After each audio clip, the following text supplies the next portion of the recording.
Please don't kill our Katilda.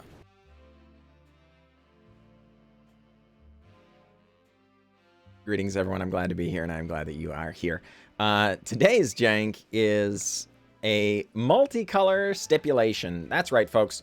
On the Twitch stream, you can get channel points just for hanging out and watching. You don't have to pay any money or anything like that. You just hang out.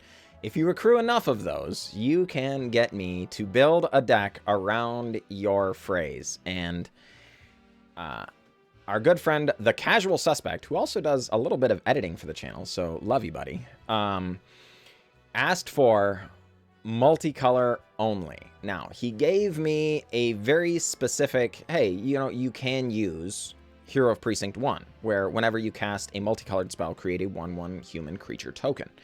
Which, to me, said, what you really want is multicolor matters. So rather than do this one, I did Glass the Guildpact. This is the only non-multicolor card in the deck. And of course it says, multicolored creatures you control get 1/1.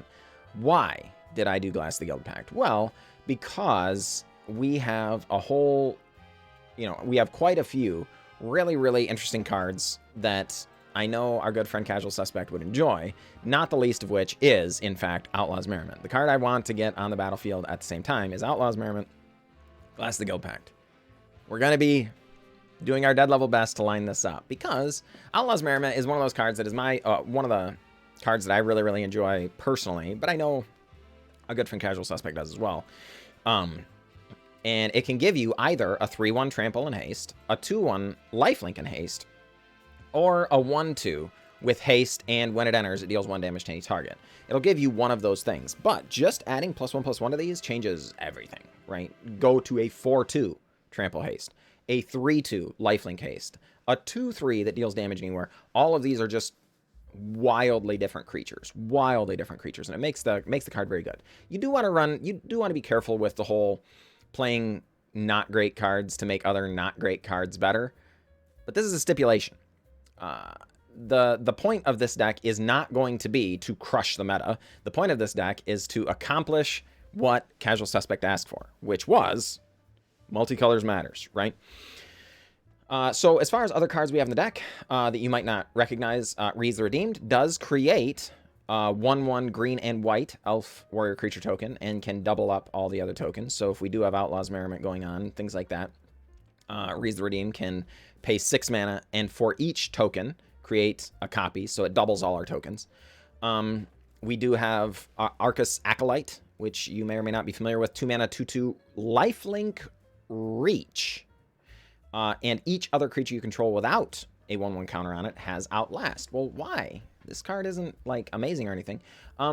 Because the giving Outlast to things like Aurelia with Mentor, or Halana and Alena that can throw counters around, allowing them to grow is actually kind of really powerful when you're doing these things. Also, Emmara being able to tap and create dudes is very good.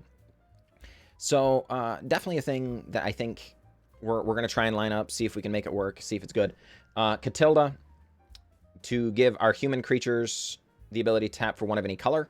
We don't have a ton of humans. We have several. But again, it's not so much about going off as much as it is about the ability to have a mana dork of some kind. She is at least a 2 mana dork all on her own, and then sometimes with, Minsc or Halana Alena or Samut, or, who knows, like there is the ability to tap for even more should the situation arise. Similarly, we do have Rienne. For other multicolor creatures you control die, return it to its owner's hand at the beginning of the next end step. Very, very good. We have interaction with Domri's Ambush and Thrash Threat. So, darn it, folks. Let's see if we can score some wins. I am admittedly only going to be taking this into the play queue because it is a stipulation. Traditionally speaking, we don't take stipulations into ranked. So hopefully we don't get crushed, but I think the deck is relatively solid, so we'll see. All right, folks, here we are up against Ardent. All right, Arndt. We'll keep this. Holy crud, folks. Actually, Arndt was the last name of the person who gave me my Magic cards when I was in high school. When I was just, you know, a little nooblet way back in the day. My brother actually got into the game just a little bit before that. And I'll often tell the story. He actually bought 2 decks, a red deck and a blue deck, and we played against each other. Like, we had no idea what we were doing. So technically that was the first Magic I played, but you know, we were attacking with walls and all this kind of stuff. We had no idea. And like the high schooler who sold my middle schooler brother those Magic cards absolutely took advantage of them. You know, a bunch of, you know, basically almost truly worthless cards. And he was selling them to my brother for, you know, whatever, $0.25 a piece or something. But like, you know, it was like $0.25 a piece for commons when, you know, you couldn't give them away. You know what I mean? So, okay. Anyway, folks, Arcus Acolyte comes down, gives our Emmara a Outlast, which is going to allow us to tap our Emmara. Of course, you can only Outlast as a sorcery, so we need to do that then. But Emmara grows and gives us a 1/1 lifelink. Kind of nice.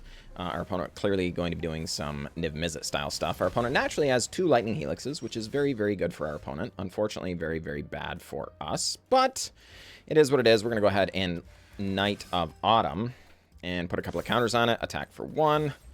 Play a Sacred Foundry tapped. Pass the turn.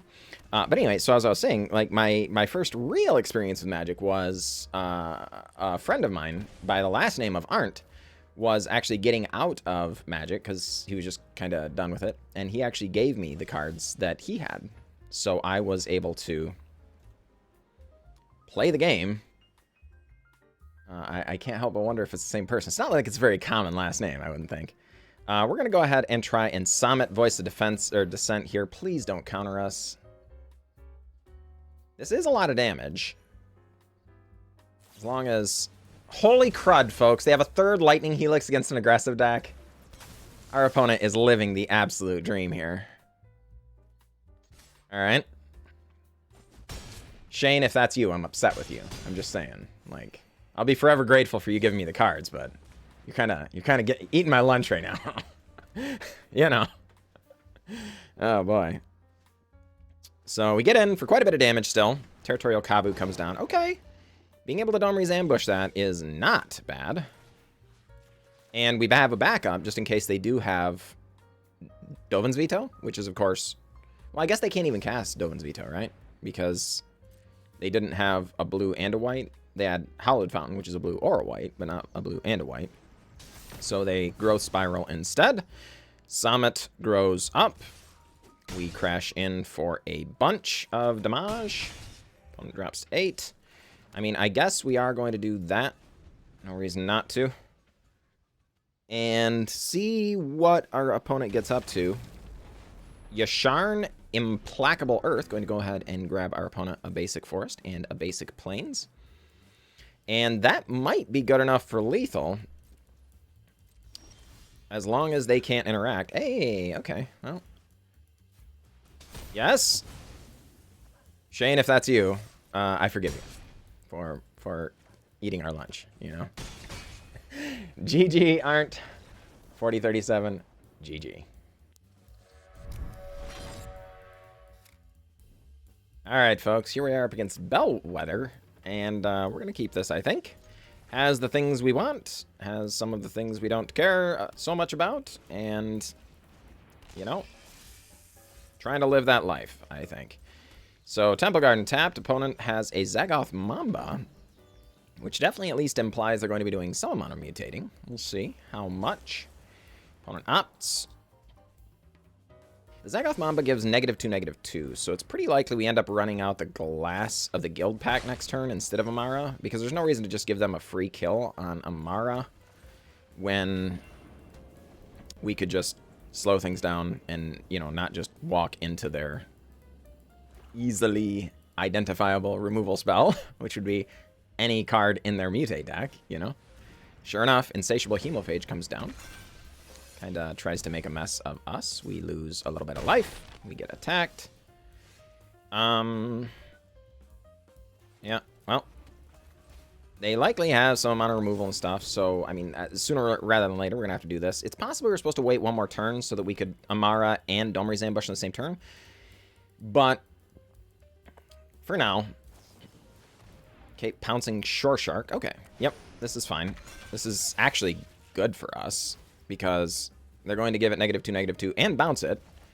And we're going to take a bunch of damage, which is not great. But we do get to kill it next turn, and they are tapped out. So, that actually was perfect. So we are very, very pleased about our course of action. Yep. And Bellwether. Send your creatures away. Down to 9, though. That is an uncomfortable life total, I think. Dreamtail Heron comes down. Going to start trying to mutate onto that, I assume. Do we Rienne or Samut? Samut gets to attack this turn, and kind of hard. The thing we're worried about is that our opponent might have the mutator that messes up our life, you know? That kills a creature. Alright, so I guess let's go ahead and attack. We're not expecting our opponent to do any blocking here. I think we're just going to run out the Rienne. Well, I guess, darn it, that's actually dumb. We missed a point of damage there because we did that. Yeah, that was incorrect. So now we're worried they might have the 6-mana mutate destroy a creature thing. They can just kill our Rienne, which isn't great. But if they don't, at least we can prevent them from beating us down. And being able to gain back even just 1 life at a time here with the creature and maybe make another creature stuff is very good. Yeah, I don't know what the heck I was thinking, why I didn't play Rienne first. Well, I mean, okay, I know what I was thinking. I was being an idiot, because I was thinking about whenever another multicolored creature you control dies, return it to its opponent's hands, right? So, oh, crud. Chittering Harvester. Well, that's not great. We have to sacrifice our life gainer, but at least we do have a spare creature to sacrifice, obviously. So I was thinking about the second clause, not the first clause of giving it +1/+0. You know. Okay. Well. Thinking it over. Yeah, I think we're just gonna go ahead and do it, folks. Just run it out. It is a 5/5. Question is, do we attack with Emmara? They get a free block, but if they do that, they take 6 from Rienne. And the most likely scenario is, if they don't have anything to mutate, I think we just win. If they do have something to mutate, we have to sacrifice a creature. Yeah, this is fine. I guess we can sacrifice the Emmara if it comes to that, but there's no reason to just give them a free... Whoa! Opponent drops to 3. Was not expecting that. No block with this Polywog Symbiote. Of course, our opponent almost certainly is thinking we've got to... try and win, right? The card they drew for mutating there at the end of their last turn was not the card they were hoping for, I think. So they needed to keep the Polywog Symbiote so they could do a little looting and try and find a card that would bring them the victory. Okay. Yeah. So Emmara, and of course, again, the reason we didn't want Emmara to just die last turn was that Rienne will give it back to us, but we, you know, wanted to be able to get it back this turn. All right, okay, sure enough, Bellwether does scoop it up. All right, we found it, folks. We found the line, and still not sure if that was the correct thing to do or not, but we did have Night of Autumn to gain us some life next turn if it came down to that. Of course, we could recast the Emmara and things as well, so I don't know. I'm not sure if that was the correct play, but let me know down in the comments below if you think that was a better line. All right, folks, here we are up against Tori Commando, and yeah, this hand is something. I'm not sure. I'm not sure that I would use good as the word that's correct to describe it, but we do have all our colors of mana. You know, we have double white, we have double green. You know, We have both of our Riennes. We only have 2 in the list, but we do at least curve well as long as we keep hitting land drops. If we don't keep hitting land drops, we have a lot of things lower on the curve to draw. So I think we're going to keep it. All right, Temple Garden come in tapped. So we know we at least curve Night of Autumn into Halana Alena, so that part is good. Oh, crud. Looks like our opponent is going to be doing some Niv-Mizzing, is my best guess. And, oh no, it's Shrines! Crud, folks. That's terrifying. But the good news is we do have Night of Autumns. And those are very, very good against Shrines. So, boom, Night of Autumn, come on down. We're doing this because this one ramps them. That's a very, very nasty one. Okay, Honden of Knight's Reach is not, you know, particularly ideal. But that's okay. Yep. Night of Autumn grow up. We wanted to get the Halana and Alena down because it does give haste to the creature as well as put the counters on it. So get them growing as soon as possible. Okay, Sanctum of Calm Waters. Yes. Well, then I think we want to save the Night of Autumn. All right. So we're just going to go ahead and kill them then.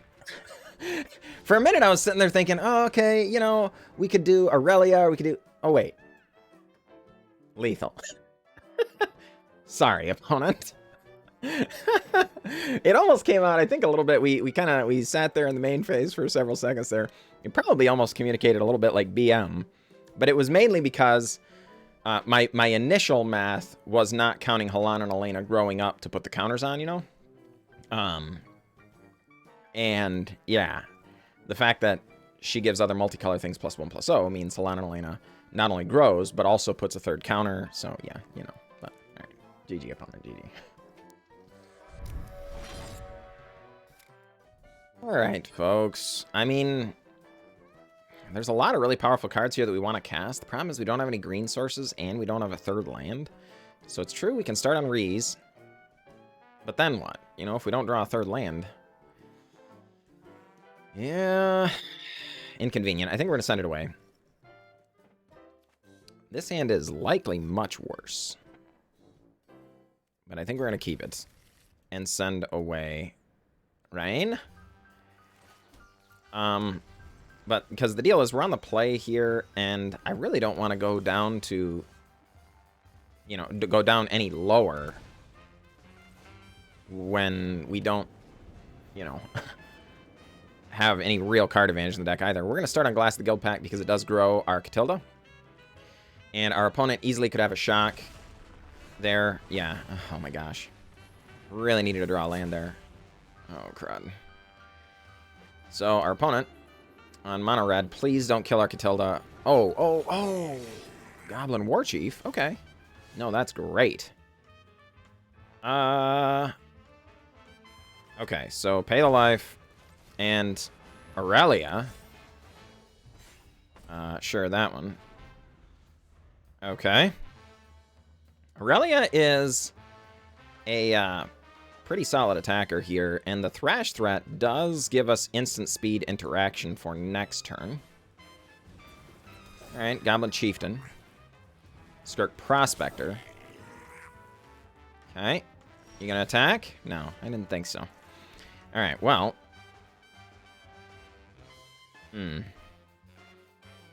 Okay, well, combat. Give it 2-0, Vigilance, and Trample. And attack. Yep. I think we've got to run out the Night of Autumn with counters and then just hold up Thrash threat. Yeah. Okay. And counters. And then the thing we're worried about is that our opponent is very likely to just slam Muxus here. And they've already got a Goblin Chieftain, right? So we've got, or they have 2 Haste Givers. One of them is Goblin Chieftain, the other one is Goblin Warchief. Oh, crud, they have a second Goblin Chieftain? Oh my goodness. Alright. Well, we're gonna let them attack. Target creature we control. Alright. And... Oh!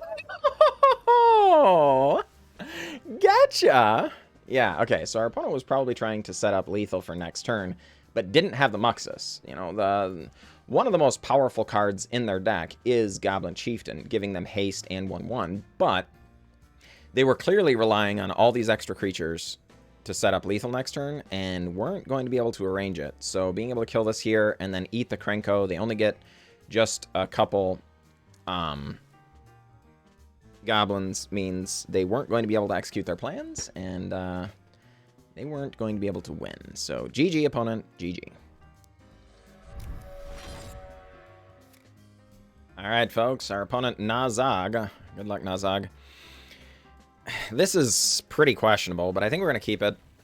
As long as we draw into any of our other early game stuff, the hand is very good. You know, have some main deck graveyard hate, have the Halana Alena to grow our creatures. We have good interaction here. The Domri's Ambush, very, very strong card. We just need things to use it with. Hey, okay, well, that's exactly the sort of card we were hoping to draw, so here we are. Opponent starts on Temple of Epiphany into Boseiju with Prosperous Innkeeper, making it to the battlefield as well. Alright, we draw a third Sacred Foundry. Not quite the land we were hoping for, but it's okay. Prosperous Innkeeper. Now, opponent has double blue. Oh, crud. Thran Temporal Gateway. Looks like we're going to be Knight of Autumning. I can tell you that right now. Knight of Autumn. Get out of here. Yeah, that. Yeah, holy crud, folks. That is a terrifying, terrifying magic card. Opponent has Aether Hub. And a Reality Chip. Okay. Overgrown Battlement. Okay. What is happening, folks? I really don't know what our opponent's doing. There is something strange happening here. Do we go with Halana and Alena or just the Outlaws Merriment? We go with Halana and Alena. It allows us to start attacking this turn. Alright. Let's do it. Alright, get in Knight of Autumn. Our opponent's clearly doing something tricky over there. They're trying to get some nonsense lined up. And for the record, I'm in favor of nonsense. And get your nonsense lined up and all that. But the thing that we want to do is kill them before that nonsense gets lined up. Because holy crud, we're not wanting to die to your nonsense. We wanna kill you with our nonsense. That's what we're trying to do. It is true, we also could have run out Klothys there, but Klothys not going to be a creature yet. Needs 7. Okay, Ranger class from the top. Inconvenient. Alright. And a land from the top, going to scry. Sure, good heavens. Alright. We might... Interesting. Interesting. Yeah, alright. So here's the thing. I'm not sure which is the correct path to go. But I think we need to try and minimize the amount of card advantage they can get off of this reality chip. So we're going to go ahead and kill it. I really kind of wanted to get down Glass of the Guildpact and all that kind of stuff, you know? But let's just try and get aggressive here. Our opponent probably, I was going to say, probably kind of priced into blocking, I think. And 8/7 is a very, very large creature. If they hadn't felt like they needed to block, we would be pretty sad, I think. Our opponent clearly would have something very, very powerful lined up. And that would be scary. All right, Prosperous Innkeeper gonna send in? Nope, doesn't.